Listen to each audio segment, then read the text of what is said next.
information bagi akaun anak-anak di dalam aplikasi ProHealth dalam persediaan bagi memberikan vaksinasi tersebut.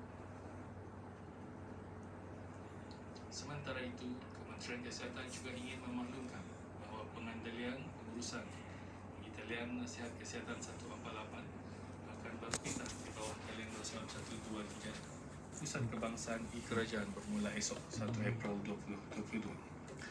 Bermula pada tarikh tersebut, orang ramai boleh berhubung terus ke Talian Nasional 123 bagi apa jua pertanyaan mengenai COVID-19. Mana-mana panggilan yang dibuat ke Talian Nasihat Kesihatan 148 akan disalurkan secara automatik ke Talian Nasional 123. Bagi sekatan pergerakan yang dijalankan dari jam 12 malam hingga 4 pagi sebanyak 4 pelanggaran arahan telah dikeluarkan denda kompaun di seluruh negara, di mana kesemuanya adalah pelanggaran arahan untuk berada di rumah. Di kesempatan ini, sukacita dimaklumkan bahawa bermula 1 Ramadan 1443, sidang media harian situasi terkini jangkitan COVID-19 di negara Brunei Darussalam akan diadakan pada jam 2 petang setiap hari bekerja dan jam 4 petang pada setiap hari Jumaat, Ahad dan hari kelepasan awal. Pada sidang media yang sama, Menteri Hal Ehwal Dalam Negeri memaklumkan mengenai jawatan kuasa pandu COVID-19 memaklumkan mengenai pengemaskinian garis panduan bagi perkumpulan ramai yang akan dilaksanakan mulai hari Jumaat 1 April 2022. Perkumpulan ramai adalah dibenarkan dengan kapasiti penuh di premis awam, termasuk diwan dan restoran, atau had maksima 300 orang, yakni yang mana lebih rendah. Had kapasiti penuh di premis awam adalah tertakluk kepada penjarakan fizikal dan sekurang-kurangnya 1 meter seperti di antara meja di restoran-restoran atau 1 meter di antara kursi bagi majlis keramaian lain. Sementara itu, had perkumpulan ramai di kediaman persendirian adalah masih lagi dikekalkan, iaitu seramai 30 orang, tidak termasuk tuan rumah. Jawatan Kuasa Pandu COVID-19 juga ingin memaklumkan kepada orang ramai, khususnya pengusaha restoran dan kedai makan, bahawa penyediaan makanan secara buffet di restoran-restoran atau di rumah-rumah persendirian adalah masih tidak dibenarkan.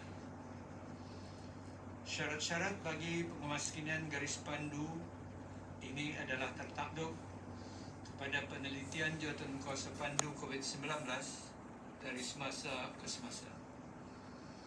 Bagi sebarang maklumat lanjut dan terperinci, bolehlah melayari laman sesawang Jabatan Perdana Menteri di alamat www.gpm.gov.bn. 66% daripada keputusan penghakiman di semua peringkat mahkamah telah disampaikan antara 1 hingga 3 bulan di penutupan penghujahan.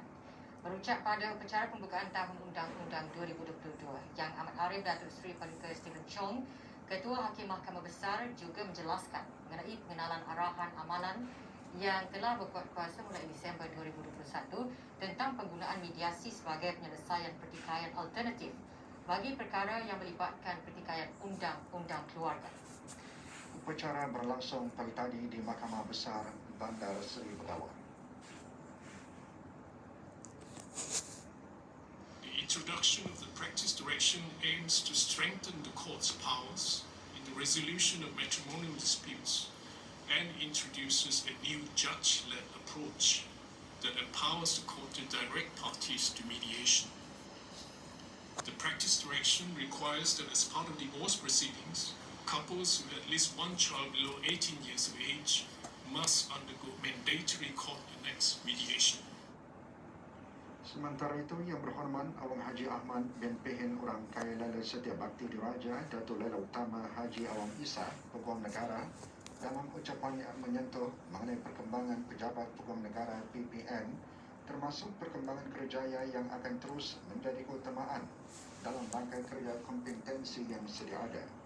Juga hadir Yang Berhormat Pihin Orang Kaya Lela Setia Bakti Diraja Datuk Lela Utama Haji Awang Isa dan Pihin Datuk Perdana Menteri Datuk Lela Utama Haji Awang Ibrahim, Penasihat Khas ke bawah Yang Maha Mulia Paduka Seri Baginda Sultan dan Yang di-Pertuan Negara Brunei Darussalam dan Menteri di Jabatan Perdana Menteri serta Yang Berhormat Datuk Seri Setia Haji Awang Dul Mukti bin Haji Muhammad Daun, Menteri di Jabatan Perdana Menteri. Upacara turut disertai lebih dari 200 orang secara dalam talian.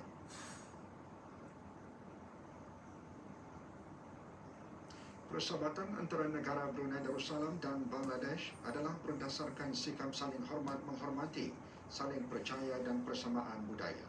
Hubungan dua hala kedua-dua negara juga bertambah kukuh melalui kerjasama dalam pelbagai sektor lain. Perkara tersebut ditekankan oleh Pesuruhjaya Tinggi Bangladesh ke negara Brunei Darussalam semasa majlis resepsi sempena Hari Kemerdekaan dan Hari Kebangsaan Bangladesh ke-51. Dianjurkan oleh Kedutaan Bangladesh di negara ini, majlis berlangsung semalam di Rizkun International Garden.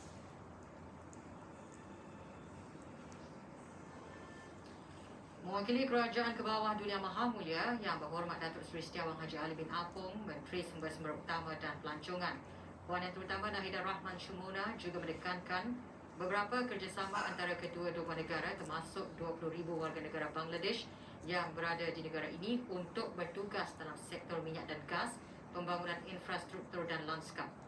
Jelasnya usaha akan terus dikendalikan antaranya perkhidmatan udara secara langsung antara kedua-dua negara dan kerjasama dalam sektor lain.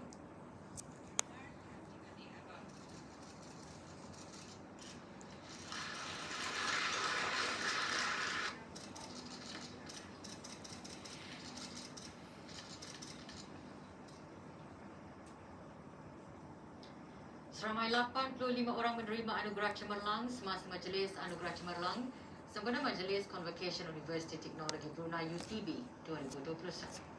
Majlis berlangsung petang tadi di Dewan An-Nora, Kompleks Yayasan Sultan Haji Hassan Al-Bolkiah. Penyampaian anugerah disempurnakan oleh Yang Berhormat Datuk Seri Setia Awang Haji Hamzah bin Haji Sulaiman, Menteri Pendidikan. Dari jumlah tersebut, 38 siswaza menerima anugerah cemerlang, 8 orang menerima anugerah cemerlang kaki tangan, 29 orang menerima anugerah senarai dekan, 6 orang menerima anugerah curricular dan 4 orang menerima anugerah projek tahun akhir terbaik dari pilihan orang ramai. Pada majlis ini, seorang siswaza menerima medal Chancellor UTB yang pertama dan seorang siswa menerima medal Naib Chancellor. Juga hadir Yang Berhormat Datuk Seri Setia Dr. Awang Haji Matsuni bin Haji Muhammad Hussein, Menteri Tenaga. Saya selalunya lebih cenderung kepada membuat nota saya sendiri yang berdasarkan daripada material-material yang diberikan oleh pesara-pesara. Untuk mencapai kejayaan ini dan memerlukan perancangan tertentu. Antaranya ialah satu, pembahagian masa atau pengurusan masa yang efektif. SMS Brunei prihatin bagi tabung anak-anak yatim memudahkan orang ramai menghulurkan derma melalui tabung anak-anak yatim di bawah kendalian Jabatan Pembangunan Masyarakat JAPIM, Kementerian Kebudayaan Belia dan Sukan. Tahun ini, kutipan derma melalui SMS akan berlangsung selama 3 bulan bermula 1 April hingga 1 Julai. Majlis Pelancaran SMS Brunei prihatin untuk tabung anak-anak yatim tahun 2022 dan penyerahan surat tajaan bagi program beasiswa anak yatim tahun 2022 berlangsung petang tadi di Stadium Negara Hassan Al-Bolkiah, Berakas. Terdahulu Yang Berhormat Major Jeneral Besara Datuk Paduka Seri Awang Haji Aminuddin Ehsan bin Pihin Orang Kaya Saful Muluk, Datuk Seri Paduka Haji Abidin, Menteri Kebudayaan Belia dan Sukan, menerima penyerahan cek lebih RM200,000 yang berjaya dikumpulkan melalui kutipan derma SMS Brunei prihatin untuk tabung anak-anak yatim pada tahun 2021. Tahun ini, jumlah derma melalui SMS akan dibukakan bagi RM50 dan RM100 selain RM5, RM10, RM15 dan RM20. Inisiatif merupakan kerjasama di antara Jabatan Pembangunan Masyarakat JAPIM, Jabatan Radio Televisyen Brunei, DST Sdn Bhd, Progresif Sdn Bhd dan Imagine Sdn Bhd.